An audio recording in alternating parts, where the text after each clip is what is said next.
There's definitely a sense in Russia that, once bitten, twice shy. I mean, there's some elements to this I think that are important. Confidence in Russia is kind of high. And it's sort of in the middle classes anyway. I mean, some people left Russia at the start of the conflict. Most of them want to return now. I've encountered them in countries like Georgia, Serbia, and other parts of Europe who left Russia. A small number of people, relatively, a few 100,000 people probably left in total. Thinking there was going to be, a closed border or forced conscription, which never happened, or there'd be a financial collapse. They listened to too much of the propaganda. They left the country. Many want to return now. They don't feel they can, and the government is kind of frosty towards a lot of these people as well. So you have to understand that as the conflict has worn on, and Russia has incrementally, survived, not only survived, but it's been inoculated against so much with all the sanctions, 16,000 sanctions. And still in Moscow, I can get anything from anywhere faster than I can get it anywhere else on the earth, and people think, oh, it's a communist place. Russia's the most aggressively capitalist country on the planet, just for my American friends over there. If you're into capitalism, Russia's the place to be. It's an exceptionally value-based society. And nothing much has changed in that. The constant stream of propaganda, Russia has no eggs. Well, it turns out that the States it has a problem with eggs. Or that Russia's collapsing. They're got 3 weeks worth of fuel. No one will buy anything from the Russians. Russia's isolated. I mean, so Russians have started to see this and say, well, you know what? Maybe we don't need to be somebody else. Maybe we are the good guys this time round, because the Russians have traditionally looked to the West for many things, from morality. Communism was bad. We were bad. Stalin was bad. Everyone was bad. This time around, they've got a very, very exceptionally capable leader in Vladimir Putin, who basically saved Russia after the fall of the Soviet Union in the 90s. But it was on its knees, and there was a lot of vulture circling around it. No more than the Russian oligarch community, which was backed by American, British, and French and German banks. And Putin really kind of straightened out the country. He transformed it societally. So when this happened, there was a shock. Nobody expected. I didn't expect it. But now, 3 years in, people are saying, we can win this. We can win this. And we can not only win it, just get our nose over the tape, we can win it comprehensively. And with America, with Trump being reelected, everything changed. Everything pivoted on that. Now, there was a huge flush immediately into sanctions. That's quite naive. The Russians don't do sort of overt, they don't go around grinning all day, slap the people on the back and saying, how are you doing? The Russian asks you, how are you doing? They mean it. It's not the West. The Russians' default position on everything is skepticism. They're skeptical of their own government. They're skeptical of everybody. They're skeptical of the West. But now, given what's happened with the Minsk Accords, given what's happened with the peace deal that was essentially signed weeks into the conflict in Istanbul, which I wrote about, and you said it never happened, and then Putin produced the actual document with signatures on it, where Johnson told Zelensky, you're going to fight on because we need some sort of strategic defeat on Russia. That's what matters here. And Zelensky, under pressure from the far right and Azov and different groups within his own parliament, was forced to say no. Okay, so the peace deal collapsed, and here we are nearly 2.5 years later, and peace is far away because there's still no benefit for those vested interests in Ukraine and, of course, in Brussels. So that's how it's flipped. But the American influence now, it's almost put Ukraine somewhat into second place, because people in Russia are talking about, how Russia and America can, for the first time probably since the nuclear age, really work together as peer partners on several things, on the Arctic, on energy. And in fact, I want to go down that road here, because I think that's really, really important to understand here. The Trump administration and Witkoff and Trump himself have really bent over backwards to say, we're looking beyond the war here. We want to get this off the table so that we can go and do things to normalize relations, get maybe some nuclear disarmament talks back going again. START 2 is going to be over with in February of next year. They don't want that to lapse. And then energy issues, economic issues, et cetera. We're looking beyond that. But then here is just a few weeks ago, you had Secretary General Mark Rutte wanted to absolutely undermine that. Well, there will be no normalization of relations with Russia when the war is over. That will not happen. That will take decades because there is a total lack of confidence. The threat is still there. As I said in my speech, even if the war comes to a conclusion, the Russian threat is still there. They are building a war economy. They are spending so much money on defense.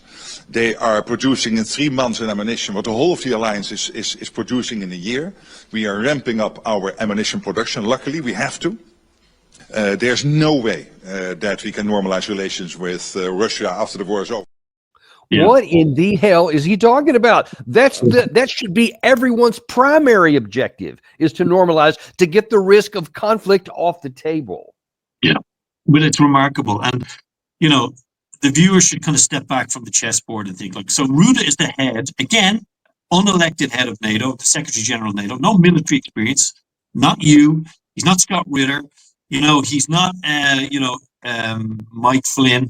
He's not a military man. He doesn't understand big power politics. He doesn't understand this stuff. He's a failed politician from Holland, and you can ask anyone Dutch that. Language is very interesting. He says Russia's spending huge amounts on defense. Now, just like I was telling you that Russia's about to invade Europe, or they seem to say in 5 years' time, Russia's going to invade us, okay? Meanwhile, on the other hand, they're saying that Ukraine is winning and that Russia can't even take Ukraine. But on the other hand, it's Russophrenia. It's this sense that Russia's going to come and eat our babies, barbecue our grandmothers, okay? And on the other hand, they can't get across the Dnieper River, so don't worry about it. So which is it, brother? Tell me which one it is. Remember what Rutte is. Rutte is essentially a fear seller. He sells fear because he wants to flush money into the huge weapons makers. 800 billion euros, we're being told in Europe now, of our taxpayers' money is going to be spent on preparing for this war with Russia, a war that has absolutely zero evidence they wanted. I mean, of course, Rutte's like a guy, he's like an arsonist who's, by night who sells fire alarms during the day. Why does Rutte want the sole reason NATO existed in the first place? Remember, post-war, NATO was created.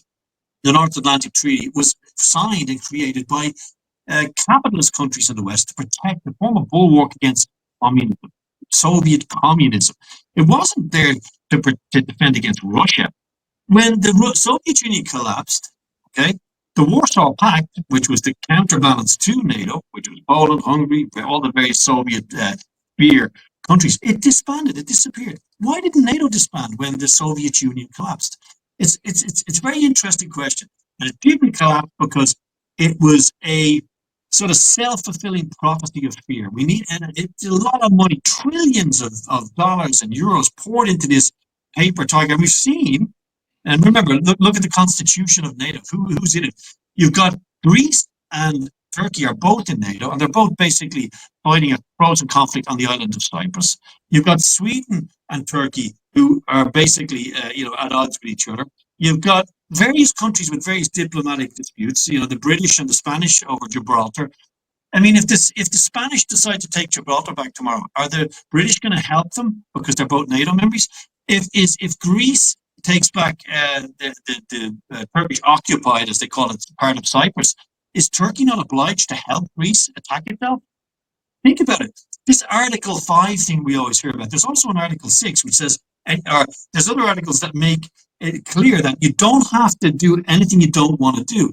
You know, Slovakia and Hungary are both NATO members, and they're both arguing with Europe and NATO that we want to keep our Russian gas because somebody blew up the Nord Stream. Doesn't mean we're going to starve our people to fight a war against the biggest guy on the block, and we just don't fancy doing it. So you have to remember, NATO exists essentially through fear for a coming war. It's always been a coming war. The Russians were meant to be coming in the 70s to invade Europe. They never turned up. There was no cohesive, and you're a trained officer, you would have studied this. There was never really a plan by the Soviets to assault the Western world.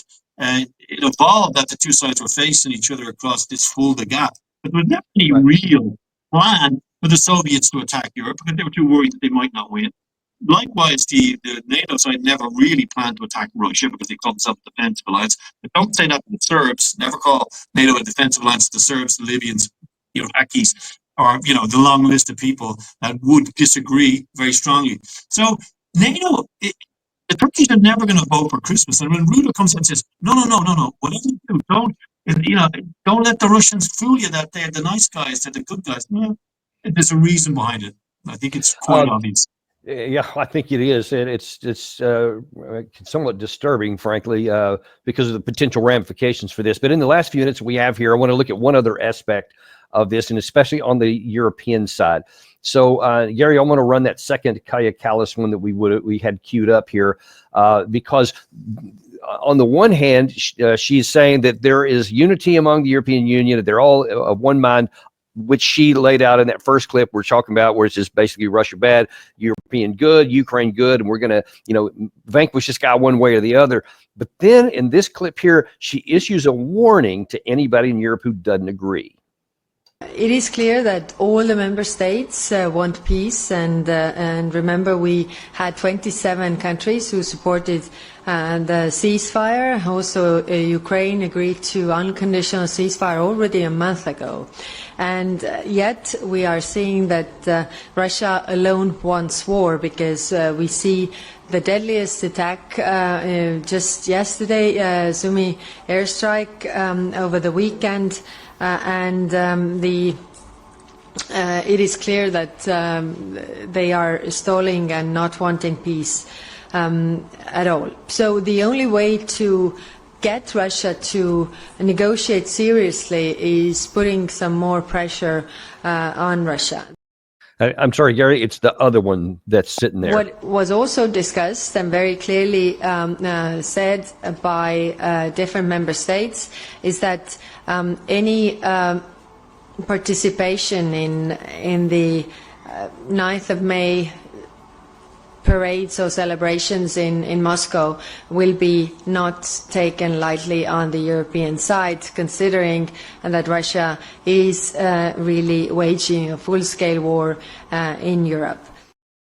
Russia is waging a full-scale war in Europe. I guess I missed that, because every time I've taken a visit to Europe here just a few months ago, I don't remember the combat there. But there's one person especially who took very much exception to that, and that's Robert Fico of Slovakia, who fired back a long X post, in which case he said, "I will be going to Moscow on May 9th. Is Ms. Kallas warming a form of blackmail or signal that I will be punished upon my return from Moscow?" And then he continued on there, "I don't know, but this is year 2025, not 1939. And, that I think that Europe and many parts of the United States, especially under the previous administration, lived that everything was always 1938. It's always Munich. Everything that happens is Munich. Every would-be dictator is Hitler. And my God, if we don't stop them now, they're going to be rolling for us all." How do you see this dynamic playing out within the European Union? Yeah, I mean, Robert Fico's not going to be scared easily. They shot him. Somebody did. Let's say, he took 4 rounds from a 9mm, and he lived. He's a very tough guy, and the Slovaks are very tough people. But there's also a very low-level concern in Europe at this sort of dictatorial positioning from Kallas, and she's been rolled out, remember, because she's meant to be being a victim of the Soviet system, of which her father was the most high-ranking official in Estonia during Soviet times, and they were a very privileged family. Her husband also, by the way, continued to do business in Russia after Russian troops crossed the border in February 22. He continued to make money in Russia until that was exposed, and she nearly resigned about it, but she didn't. So you got to take these people with a pinch of salt. And the fact that she thinks that she can dictate to the sovereign prime minister, elected prime minister of a European country, where he can go and what he can do, that's quite remarkable that she believes that she can actually do that. But also what's remarkable is how the Russians weren't allowed to attend the anniversary of the liberation of Auschwitz. As far as I'm aware, the Russians liberated Auschwitz. The Russians liberated Berlin. The Russians lost probably around 13 million combat troops in the Second World War. They accounted for destroying over 70% of the Wehrmacht's fighting power. They were helped by Lend-Lease, but that was still about 7-8% of their total fighting power. The Russians, who made up 60% of the Soviet army in the Second World War, gave the most blood, sweat, and tears to save Europe. And there's a lot of people in Russia now think, well, why did we bother? I mean, it was, Marshal Zhukov very famously said, we've liberated the Europeans from fascism, but they'll never forgive us for it. I mean, that seems so apt right now. When you see countries that energetically collaborated with the Germans in Estonia, Latvia, Lithuania, and of course, Ukraine, we know Right. that Ukraine even had its own SS regiment, the 14th Galician Division, all of whom, by the way, were taken to the UK and Canada after the war, 6,000 of them, settled, given jobs, and we still don't know who exactly they were. So I want to ask you a question there, because this whole thing about the May 9th, in literally the last few minutes, I'm sorry, we're going to be short here in a second, but I don't want to let you go until you answer this, because I think it's much bigger than many people recognize. The Biden administration and Europe and NATO and everything started off this war by saying that they would isolate Russia, that they would crush their economy and weaken them militarily. But now here on May the 9th, Russia is anything but isolated. My understanding is that there are going to be more heads of state at the May 9th celebration, marking the 80th end of World War II, than either ever or in many years from now. What does that say about where Russia is now and where Europe is now? Yeah, that's true. I'll be there. I'll be there on May the 9th, right in Red Square. I'm going to be reporting from there, so I'm happy to fill you in on how it goes afterwards. Look, in reality, May the 9th for Russians it's Thanksgiving, it's the 4th of July, it's your first kid's birthday, it's your wedding day, it's your anniversary. It's all of that rolled into one. It is the Russian psyche and conscience. It's a sacred day for Russians. There's not a Russian you're going to meet anywhere, in a bar, on the street, a cop, a soldier, an administrator, anybody, pro or anti-Putin, left or right-leaning, who doesn't have a family member who they lost during the Great Patriotic War, as they call it in Russia. This is an exceptionally important part of the fabric of the Russian identity. And it's even more important now because Russia is fighting for what it believes to be its identity, its capacity and its sovereignty.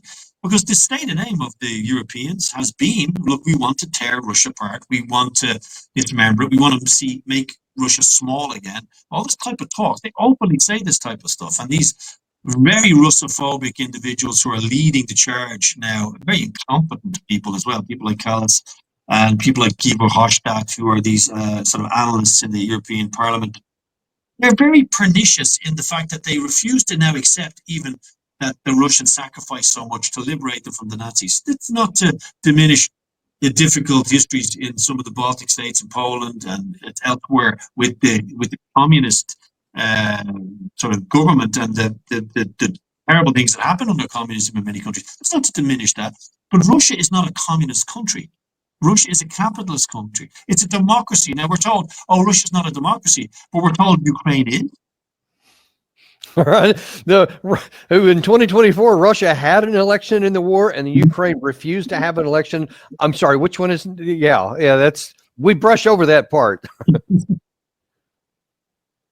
Yeah. I mean, look, I covered the election. There's small opposition parties, and Putin is exceptionally popular. It's kind of like Trump, right?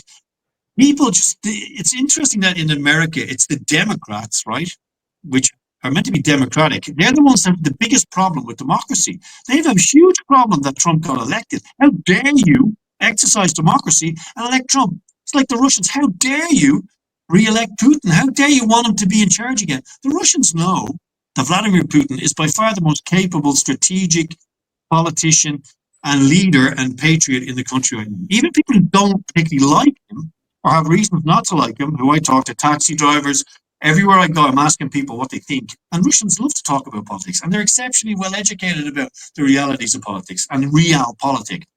Even the ones who don't like him, think he's the best guy for the job. It's kind of like the Serbs giving out about Vucic. Most Serbs who are protesting against Vucic, I say, what if the EU wants to get rid of him? Say they better not try that, but he's their guy.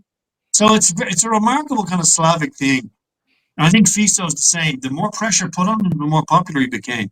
So Europe's in a very tricky position right now, and it's time for they've got no military capacity, a very fractious political capacity. And on the other side, they've got a very popular President Trump. He's very popular. And the most dangerous thing for people like Kallas and von der Leyen is that Trump is very popular in large swathes of Europe. He's popular in parts of Ireland. He's popular in Germany, France, Italy, and he's got allies now politically in Le Pen, he's got allies in Fico, he's got allies in Orban. They're in a lot of trouble. They haven't got the army to back up all this rhetoric. They don't have a lot of money.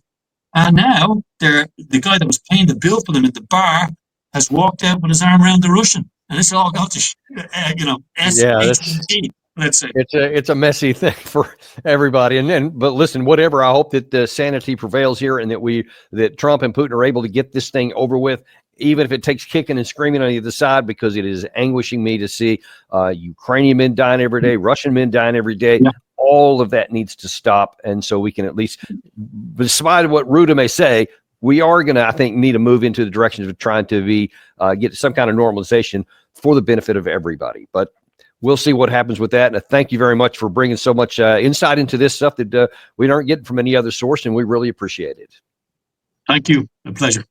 Look forward to seeing you on a future episode. And thank you guys for being with us today. Be sure and like and subscribe if you haven't on your way out. And we'll look forward to seeing you tomorrow on a fresh episode of Daniel Davis Deep Dive.